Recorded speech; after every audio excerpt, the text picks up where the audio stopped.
প্রথমে বলি, নামাজের বুনিয়াদ হচ্ছে তোহারাত, পবিত্রতা, যাহা অজু গোসলের মাধ্যমে আমরা অর্জন করি।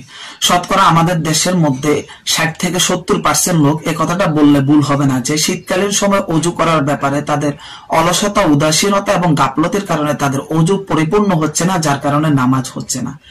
আমাদের শরীরের যে সমস্ত গিঁটগুলা রয়েছে, গ্রন্থিগুলা রয়েছে, বিশেষ করে বলার কনুই, টাকনো গিরা অথবা হাতের কবজির গিরা সমূহ, অর্থাৎ আমাদের শরীর অঙ্গ প্রত্যঙ্গের মধ্যে যে সমস্ত গ্রন্থিমালাগুলো রয়েছে, এগুলো বিশেষ করে আমাদের ভিজা এবং ভিজে না শুকনো থেকে যায়। যেমন হাতের কনুই এবং পায়ের টাকনো গিরা এবং পায়ের গোড়ালি।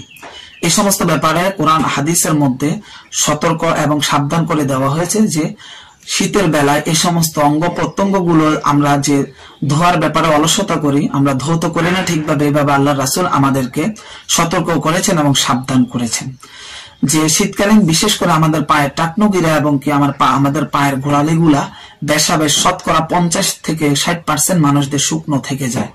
ভালো করে মাজা ঘষা করে তারা ধৌত করে না, যে কারণে আমাদের ওযু হচ্ছে না, যার কারণে আমাদের ইবাদত হচ্ছে না।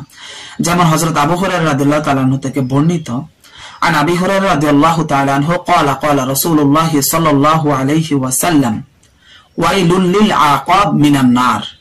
সাবধান, পায়ের গোড়ালির ব্যাপারে আমি তোমাদেরকে সতর্ক করতেছি।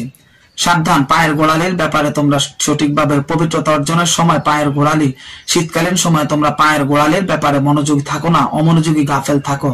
মিনান নার, সাবধান, এটা কিন্তু জাহান্নামের আযাবের কারণ হবে। পায়ের গোড়ালি শুকনা থেকে এটার প্রতি বিশেষভাবে লক্ষ্য না করলে, এই অঙ্গটি ধৌত না করলে, শুকনো থেকে গেলে এটা তোমাদেরকে জাহান্নামের দিকে নিয়ে যাচ্ছে। এটি ভাই সহিহ মুসলিম শরীফের 463 নং হাদিস। এই হাদিসের মধ্যে বলেছে যে পায়ের গোড়ালি শুকনো থাকা এটার প্রতি বিশেষ মনোযোগী না হওয়া এবং কি অজুর সময় এই অঙ্গটি শুকনো থেকে যাওয়া, এটা জাহান্নামের কারণ হতে পারে, আল্লাহ রাসূল বর্ণনা করেছে।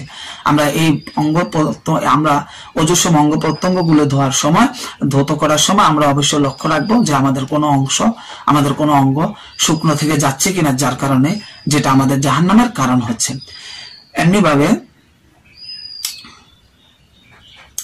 عن عبد الله بن عمر رضي الله تعالى عنه قال تخلف عنا النبي صلى الله عليه وسلم في سفرة سافرناها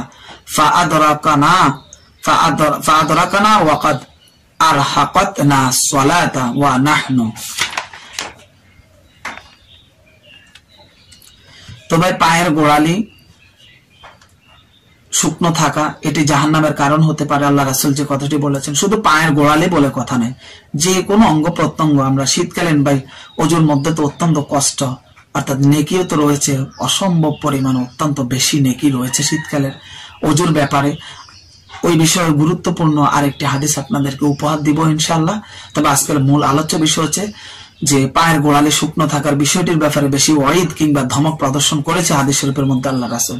এটাকে জাহান্নামের কারণ বলে উল্লেখ করেছেন। শুধু পায়ের গোড়ালি বলে কথা না, পায়ের গোড়ালি বলে আল্লাহ রাসূল বুঝিয়েছেন যে সাধারণত পায়ের গোড়ালি অধিকাংশ বেশি শুকনো থেকে যায়, পানি প্রবেশ করে না, অথবা পায়ের গোড়ালির ভিতরে পানি প্রবেশে একটু মাজা ঘষা করা ছাড়া পানি প্রবেশ করে না। এই কারণে আল্লাহ রাসূল পায়ের গোড়ালির কথা বলেছেন। আসলে পায়ের গোড়ালি মূল উদ্দেশ্য নয়, ওই সমস্ত প্রত্যেকটা অঙ্গ প্রত্যঙ্গ ওজুর মূল উদ্দেশ্য প্রত্যেকটা অঙ্গ প্রত্যঙ্গ যাতে শুকনো না থাকে, ঘষা মাজা করে আমরা এগুলি মাজা ঘষা করে ধৌত করব। আমরা মোলে দিব, মোলে পানি ঢালবো যাতে পানি ভালোভাবে ওজুর অঙ্গসমূহের মধ্যে প্রবেশ করে।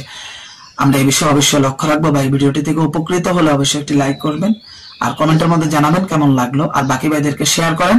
আর চ্যানেলে নতুন হলে সাবস্ক্রাইব করে গুরুত্বপূর্ণ ইসলামিক আলোচনা এবং কি মাসাইল পাওয়ার জন্য সাবস্ক্রাইব করে আমাদের চ্যানেল নিয়মিত সদস্য হয়ে যান। আগামী ভিডিওতে দেখা হবে, সে পর্যন্ত আল্লাহ সবাইকে ভালো